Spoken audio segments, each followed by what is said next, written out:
Ya, Assalamualaikum warahmatullahi wabarakatuh. Kembali lagi. Oh, baru dimulai ya. Baru dimulai. Ya, selamat datang di perkuliahan Fisika Dasar 2 di pertemuan yang pertama. Hari ini kita akan membahas mengenai fenomena listrik statis, lebih spesifiknya adalah mengenai gaya listrik. Oke, apa yang kamu tahu gitu atau apa yang kamu bayangkan ketika kita mendengar kata listrik gitu? Listrik tentu saja sudah sangat dekat gitu ya dengan kehidupan kita sehari-hari. Di kehidupan modern ini kayaknya semua aspek dari kehidupan kita itu berhubungan dengan listrik. Makanya ketika listrik mati itu akan sangat merepotkan karena kelistrikan atau fenomena kelistrikan dan kemagnetan itu ada gitu di kehidupan sehari-hari. Baik pada alat-alat yang kita gunakan sehari-hari seperti handphone gitu ya, TV, laptop, setrika, lampu penerangan, itu mungkin yang apa ya, yang umum untuk diketahui begitu. Tapi sebenarnya listrik itu ada juga loh di tubuh kita. Ya, listrik itu eh, tubuh itu menghasilkan listrik juga. Jadi sinyal sinyal listrik yang ada di dalam tubuh itu fungsinya banyak. Ada yaitu untuk mengendalikan dan mengoperasikan saraf, otot, dan berbagai organ. Bahkan kita berpikir pun itu dapat terjadi karena adanya listrik di otak begitu ya. Nah, semua benda itu terbuat dari atom, sedangkan atom itu terdiri dari proton, neutron, dan elektron gitu ya. Proton dan elektron ini adalah muatan listrik. Jadi semua benda yang ada di dunia ini sebenarnya adalah bermuatan listrik atau memiliki muatan listrik. Tidak pasti bermuatan listrik ya, tapi memiliki muatan listrik. Eh, Bahkan ketika kita menyentuh sebuah benda, itu sebenarnya saat kita merasakan, misalkan ketika kita memegang gelas atau memegang ballpoint begitu ya, ketika kita merasakan gelas itu sebenarnya yang terjadi adalah tekanan tolak-menolak antara elektron di tangan kita dengan elektron yang ada di gelas gitu. Yang kita rasakan sebagai sentuhan itu sebenarnya adalah tolakan dari listrik secara mikroskopis begitu ya. Nah, bahkan cahaya juga itu sebenarnya merupakan fenomena kelistrikan dan kemagnetan. Nanti di ujung atau di pertengahan mungkin ya. Di pertengahan perkuliahan kita akan mempelajari bahwa yang namanya cahaya itu sebenarnya adalah gabungan gitu. Gabungan antara medan listrik dan medan magnet gitu ya. Atau gelombang elektromagnetik itu adalah merupakan fenomena kelistrikan dan kemagnetan. Nah, kita mulai dari struktur atom. Ya, atom itu ini adalah salah satu model atom ya. Nggak sempurna tapi cukup untuk kita gunakan sebagai pembahasan mengenai listrik ini. Nah, atom itu terdiri dari inti atom dan kulit atom. Nah, inti atom itu terdiri dari yang tengah-tengah ini ya. Itu terdiri dari proton dan neutron. Eh, Neutron tidak bermuatan ya, dan proton itu bermuatan positif. Sedangkan kulit atom itu dia ada elektron di sana, gitu ya. Jadi inti atom terdiri dari proton yang bermuatan positif dan neutron itu salah ya, bukan bermuatan negatif tapi tidak bermuatan. Di mana massa proton dan massa neutron itu kira-kira sama, itu 1,67 kali 10 pangkat min 27 kg. Nah, di kulitnya itu terdapat elektron. Terdapat elektron yang masanya dapat diabaikan terhadap massa proton dan neutron. Ada masanya, tapi dia sangat-sangat kecil sehingga kadang-kadang kita abaikan terhadap massa proton dan massa neutron. Walaupun massa elektron ini jauh lebih kecil daripada massa proton, tapi muatannya itu sama. Ya, jadi pada kulit atom terdapat elektron yang masanya dapat diabaikan terhadap proton dan neutron. Tapi walaupun masanya sangat kecil, itu muatannya sama dengan muatan proton, yaitu 1,6 kali 10 pangkat min 19 kolom. Jadi satuan dari muatan listrik adalah kolom ya. Nah, yang membedakan adalah tandanya. Kalau proton itu memiliki tanda positif dan elektron itu memiliki tanda negatif. Nah, tanda ini maksudnya apa? Sebenarnya tanda ini hanya pembeda aja. Nggak ada, tidak ada, eh, tidak ada arti fisis gitu ya. Tidak ada arti fisis eh, yang yang menentukan gitu. Positif dan negatif ini kenapa itu hanya karena perjanjiannya aja gitu. Dari awal di perjanjiannya seperti itu, bahwa muatan proton itu positif dan muatan elektron itu negatif. Ini ditentukan oleh percobaannya Benjamin Franklin ya dulu ya, dalam menentukan yang mana yang bermuatan positif, yang mana yang bermuatan negatif gitu. Nah, kolom itu merupakan satuan dari muatan listrik. Nah, kalau kita perhatikan model atom itu seperti ini kan tadi ya yang kita gunakan, model atom yang kita gunakan. Walaupun ini ada model atom yang lebih baru gitu ya, ada model atom yang lebih canggih gitu. Tapi ini cukup untuk memberikan kita ilustrasi mengenai atom. Nah, jadi intinya terdiri dari proton dan neutron, sedangkan kulitnya itu terdiri dari elektron atau ada elektron gitu di situ. Nanti kita pelajari di fisika modern mungkin bahwa sebenarnya itu adalah awan elektron atau kemungkinan kebolehjadian atau keberadaan elektron gitu ya. Nah, ukuran rata-rata inti atom itu adalah 10 pangkat min 12 cm. Nih yang kecil ya. 10 pangkat min 12 cm. Sedangkan ukuran rata-rata atomnya itu 10 pangkat min 8 cm. Jadi jauh ya, jauh lebih kecil tuh. Jauh lebih kecil. Jadi kalau atom itu sangat kecil sekali, 10 pangkat min 8 cm. Atau 10 pangkat min 10 meter gitu ya. 10 pangkat min 10 meter tuh kecil sekali ya. Nah, inti atom itu jauh lebih kecil lagi, yaitu 10 pangkat min 12. Berapa kali lebih kecil? Jadi diameter inti atom itu 10.000 kali lebih kecil daripada diameter atom kan. Ini 10 pangkat min 8 dan 10 pangkat min 12. Berarti 10.000 kali lebih kecil gitu ya 10 pangkat min 12 itu. Nah, jadi sebagian besar atom itu adalah ruang hampa. Jadi antara inti atom dengan kulit atom itu nggak ada apa-apa di antaranya. Jadi hanya ada ruang hampa aja. Jadi misalkan kalau kita ibaratkan ya, kita memberi ilustrasi seberapa kecil inti atom dibandingkan dengan atom. Kalau kita ibaratkan bahwa atom itu sebesar stadion bola, ya, maka inti atom itu sebesar bola. Gitu. Jadi inti atom itu jauh lebih kecil daripada atom itu sendiri. Kalau atom itu kecil, maka inti atom 10.000 kali diameternya lebih kecil daripada atom.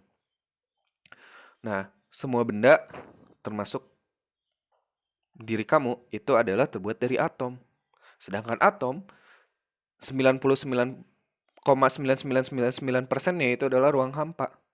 Jadi kita semua adalah kumpulan ruang hampa. Makanya hidup kamu suka terasa hampa gitu ya. Bercanda ya itu mah. Oke, kita lanjut.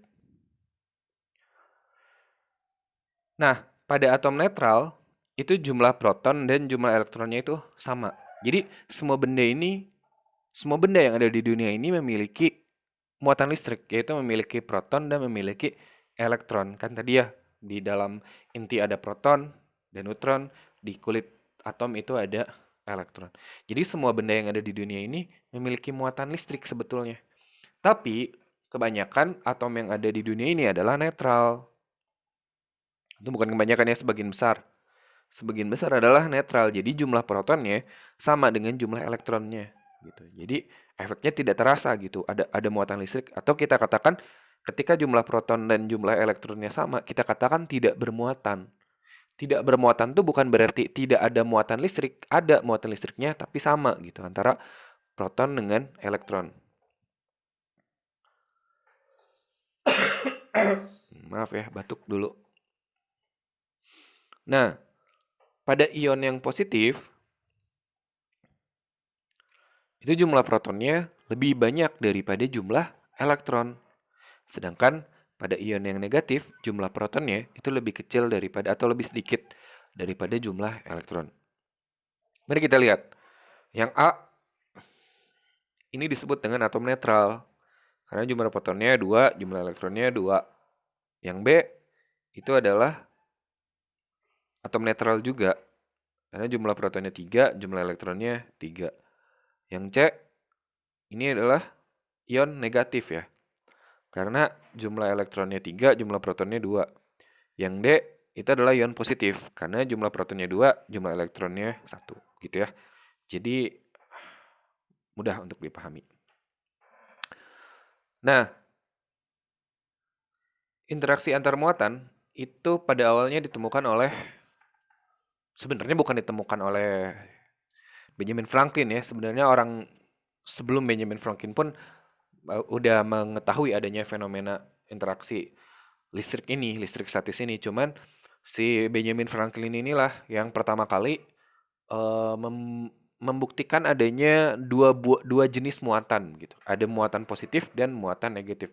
Sekali lagi ya, dalam penamaan positif dan negatif ini sebenarnya nggak ada artifisis tertentu, hanya perjanjian aja. Yang satu dikatakan positif, yang satu dikatakan negatif. Gitu. Nah,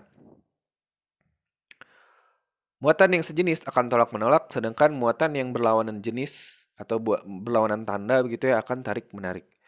Jika kita mendekatkan benda bermuatan kepada benda yang bermuatan netral, si benda yang tadinya bermuatan netral itu akan mengalami polarisasi. Ya. Nah, polarisasi nanti kita bahas mungkin di pertemuan yang akan datang ya, atau di pertemuan selanjutnya. Nah, gaya kenapa tadi tarik menarik dan tolak menolak itu ada karena ada gaya listrik atau disebut juga dengan gaya Coulomb ya. Jadi ketika muatan positif dan muatan negatif saling mendekat itu mereka akan tarik menarik karena adanya gaya Coulomb. Gaya tarikan dan tolakan tersebut disebut dengan gaya Coulomb. Nah, ini adalah uh, contoh dari polarisasi. Misalkan begini, ini ada yang batang dan ada yang bola ya. Yang batang itu bermuatan negatif dan yang bola itu bermuatan netral. Ketika si batang didekatkan pada bola, si bola ini muatannya sih tidak berubah ya. Plusnya 3, minusnya 3 ini ilustrasi aja ya. Plusnya 3, minusnya 3, tapi yang plus itu cenderung mendekati ke arah batang, sedangkan yang min atau yang negatif itu cenderung menjauhi batang. Ya inilah yang disebut dengan polarisasi. Jadi ada kutub-kutubnya gitu. Termasuk juga kertas. Ketika kita menggosok-gosokkan plastik atau sisir gitu ya ke rambut atau ke kain yang kering, ketika didekatkan pada kertas, si sisir itu jadi bisa menarik kertas. Kenapa? Begitu. Karena padahal si ketika sisir itu digosok-gosokkan ke kain, sisirnya itu menjadi bermuatan negatif karena ada elektron yang pindah dari kain ke sisir. Yang pindah itu pasti elektron. Kenapa? Karena elektron adanya di kulit. Nah, sisir jadi bermuatan negatif. Tapi kenapa dia bisa menarik kertas? Padahal kertas muatannya netral. Nah, ini karena terjadi polarisasi. Nah, oh kalau di sini sisirnya bermuatan positif ya. Berarti dia digosoknya pada kain sutra mungkin. Nah, ketika si sisir yang bermuatan positif kemudian didekatkan dengan kertas, maka di kertas itu terjadi polarisasi. Muatan negatifnya akan cenderung mendekati sisir dan positifnya itu cenderung menjauhi sisir. Gitu ya. Nah, seperti ini juga pada balon yang nempel pada tembok. Balon kalau kita gosok-gosok, kita tempelkan pada tembok, maka dia bakal nempel. Kenapa? Karena terjadi polarisasi.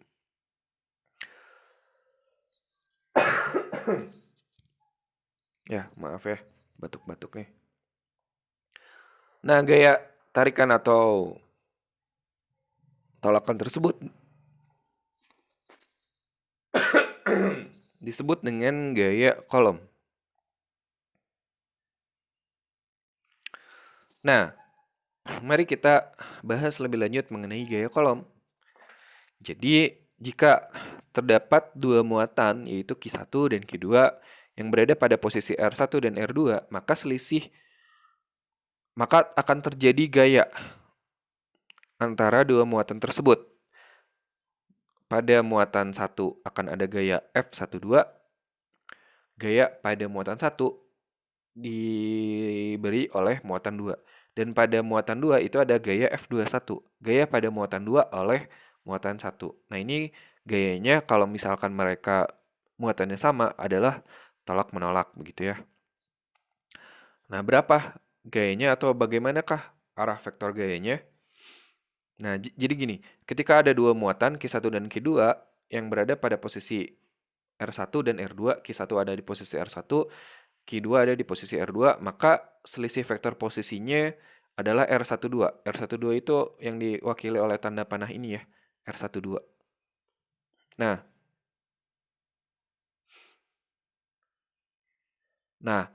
arah vektor gayanya atau vektor gayanya itu diberikan dengan persamaan berikut.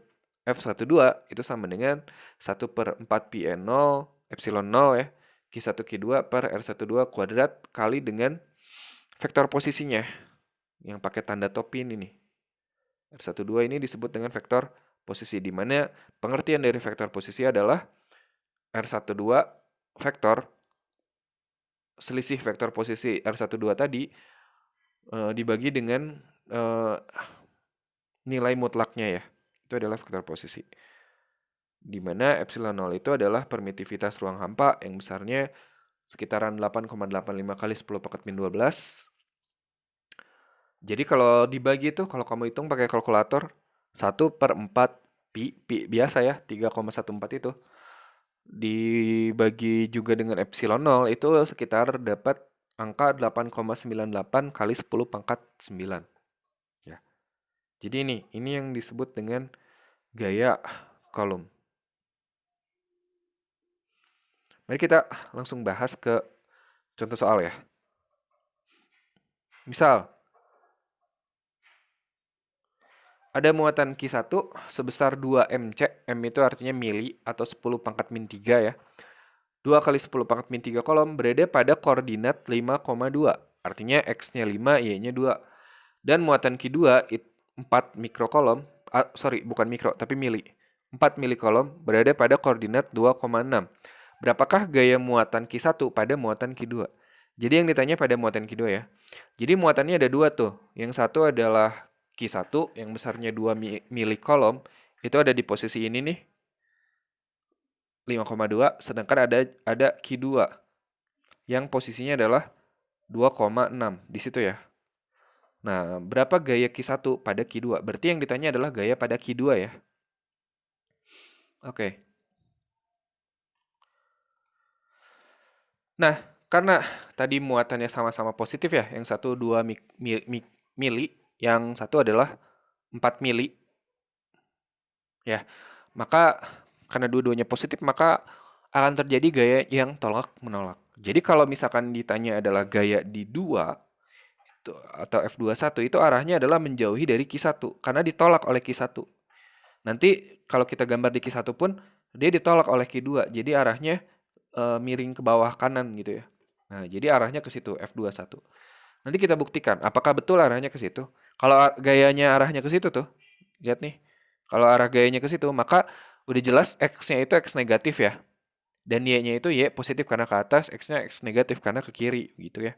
Kita lihat nanti apakah betul seperti itu. Nah, pertama yang harus kamu lakukan adalah berdoa dulu supaya tenang gitu ya mengerjakan soalnya. Nah, yang pertama kamu lakukan adalah tentukan posisi muatan Q1 dan Q2. R1 tadi kan 5,2 ya. Jadi posisinya itu dinyatakan dalam 5I plus 2J. Sedangkan R2 itu tadi kan 2,6. Jadi posisinya dinyatakan dalam 2I plus 6J. Sebentar. Oke, maaf ya, ini sedang tidak terlalu fit. Oke, Kita lanjut. Posisi relatif Q2 terhadap Q1, maka itu sama dengan, karena yang ditanya kan gaya di Q2 ya. Kalau yang ditanya adalah gaya di Q2, maka kita cari posisi 2 terhadap 1. Kan gaya di Q2 oleh Q1. Berarti yang kita cari adalah posisi relatif Q2 terhadap Q1. Nah, jadi kita cari tuh posisi relatif Q2 terhadap Q1. R21. Yaitu R2 dikurang R1. R2 tadi 2I plus 6J, sedangkan R1 adalah 5I plus 2J. Nah, itu tinggal dikurang aja. 2 dikurang 5 adalah min 3, 6 dikurang 2 adalah 4. Ya, jadi posisi relatif muatan 2 terhadap muatan 1 adalah min 3I plus 4J. Nah, sekarang kita coba cari skalarnya berapa, nilai mutlaknya berapa nih, jarak antara Q1 dengan Q2. Jadi, jarak muatan Q2 dan Q1 itu kita gunakan aja akar, seperti rumus Pitagoras ya.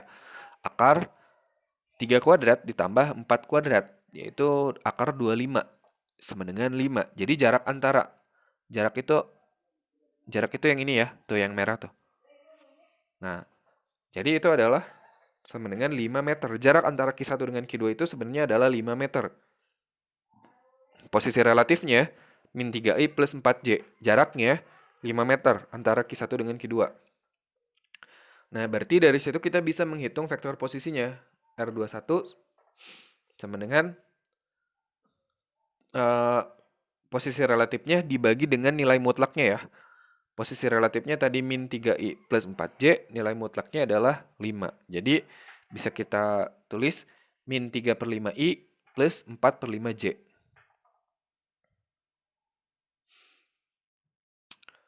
Nah, kita tinggal masukkan aja ke besarnya gaya kolom.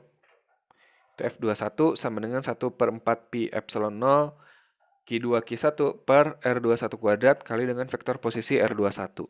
1 per 4 pi N0 itu nilainya kita bulatkan menjadi 9 kali 10 pangkat 9.